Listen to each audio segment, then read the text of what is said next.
అందరికీ నమస్కారం. తెలంగాణ రాష్ట్ర రాజకీయాల్లో బీఆర్ఎస్ పార్టీలో గెలిచిన 10 మంది ఎమ్మెల్యేలు కాంగ్రెస్ పార్టీలో చేరారు. అంతవరకు చాలా సంతోషం. చేరిన వాళ్ళు కడియం శ్రీహరి, దానం నాగేంద్ర, వీళ్ళిద్దరి పరిస్థితి అయోమయంగా ఉంది. ఈ 2 నియోజకవర్గాల్లో కూడా బై ఎలక్షన్ వచ్చే అవకాశం ఉంది. ఎందుకంటే రికార్డెడ్ ఎవిడెన్స్తో సహా దొరికిపోయారు. ఎవరు? దానం నాగేంద్ర గారు బీఆర్ఎస్ పార్టీలో గెలిచి ఎమ్మెల్యేగా ఉంటూ కాంగ్రెస్ పార్టీ సింబల్ మీద ఎంపీగా పోటీ చేశారు. సో రికార్డెడ్గా దొరికిపోయాడు ఆయన. ఇవాళ కాకపోతే రేపైనా సుప్రీంకోర్టు ఆంక్షలు విధించింది. స్పీకర్కి చెప్పింది, ఎన్ని రోజుల్లో మీరు తేల్చండి అని. సుప్రీంకోర్టుకి వెళ్ళారు బీఆర్ఎస్ పార్టీ వాడు. సుప్రీంకోర్టు డైరెక్షన్ ఇచ్చింది, ఇది స్పీకర్ మీరు తేల్చమని. ఎన్ని రోజుల్లో తేల్స్తారో కూడా చెప్పమని కూడా అడిగింది. ఈ పది ఇవాళ కాకపోయినా 3 నెలలకైనా నెలకైనా ఎలక్షన్ రావడం అనేది తథ్యం అనేది ముఖ్యమంత్రి గారు నిర్ణయించుకున్నాడు. ఎన్ని రోజులు పెండింగ్ పెట్టారు కదా, పెండింగ్ పెడితే మన బీఆర్ఎస్ పార్టీ సుప్రీంకోర్టుకి వెళ్ళి తలుపు తడుతుంది. అయ్యా స్పీకర్ గారు ఏం తేల్చట్లేదు, మీరే ఏదో తేల్చండి, సుప్రీంకోర్టులోనే దీన్ని మన పిటిషన్ వేస్తారు. ఆ పరిస్థితి తెచ్చుకోవాలి. స్పీకర్ ఏదో రోజు వీళ్ళిద్దరిని రికార్డుగా దొరికిపోయారు కాబట్టి వీళ్ళిద్దరిని సస్పెన్షన్ విధించే అవకాశాలు ఉన్నాయనేది ముఖ్యమంత్రి రేవంత్ రెడ్డి గారికి, మంత్రివర్గం మొత్తానికి తెలుసు.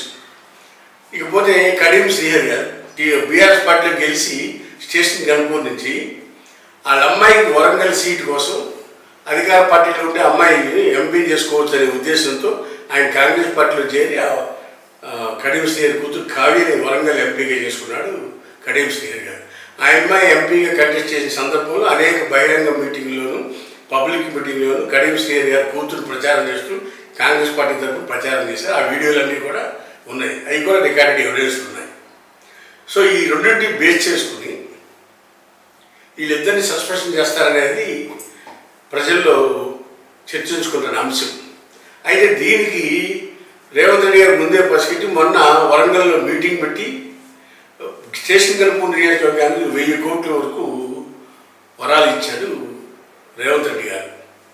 800 కోట్లకి ఆల్రెడీ ఇచ్చారు. మొన్న అదే వేదిక మీద మళ్ళీ 200 కోట్లకి అదనంగా వరాలు ఇచ్చారు. వరంగల్కి ఎయిర్పోర్ట్ తీసుకొచ్చామని కూడా ఆ సందర్భంగా రేవంత్ రెడ్డి గారు వ్యాఖ్యానించడం జరిగింది. రేవంత్ రెడ్డి గారి మీద నమ్మకంతోనే ఆయన రమ్మంటేనే నేను కాంగ్రెస్లోకి వచ్చాను అని కడియం శ్రీహరి గారు కూడా అదే వేదిక నుంచి మాట్లాడటం జరిగింది. రాబోయే రోజుల్లో మిగిలిన 8 మంది కూడా గోడ మీద పిల్లిలాగా ఉన్నారు.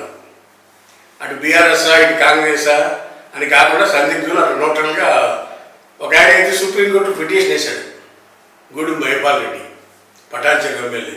నేను బీఆర్ఎస్ తరఫున గెలిచాను, నేను కాంగ్రెస్లో లేను అని చెప్పి నిన్న మన సుప్రీంకోర్టులో ఒక పిటిషన్ అఫిడవిట్ దాఖలు చేశాడు. అంటే ఏంటి, 8 మంది కూడా బ్యాక్, ఏది అటు కాంగ్రెస్కి వెళ్లకుండా ఇటు బీఆర్ఎస్లో రాలేక నోటల్లో ఉండిపోయారు 8 మంది. వాళ్ళ జీవితాలు క్వశ్చన్ మార్క్లో ఉన్నాయి.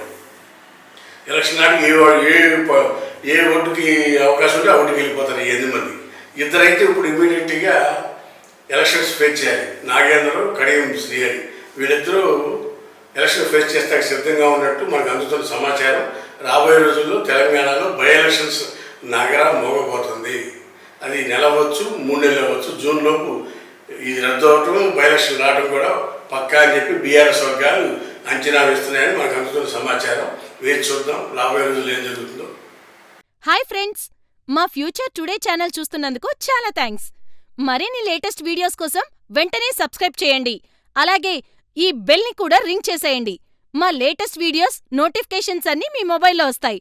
మా వీడియోస్ మీకు నచ్చితే లైక్ చేయండి, షేర్ చేయండి, నచ్చకపోతే కామెంట్ చేయండి.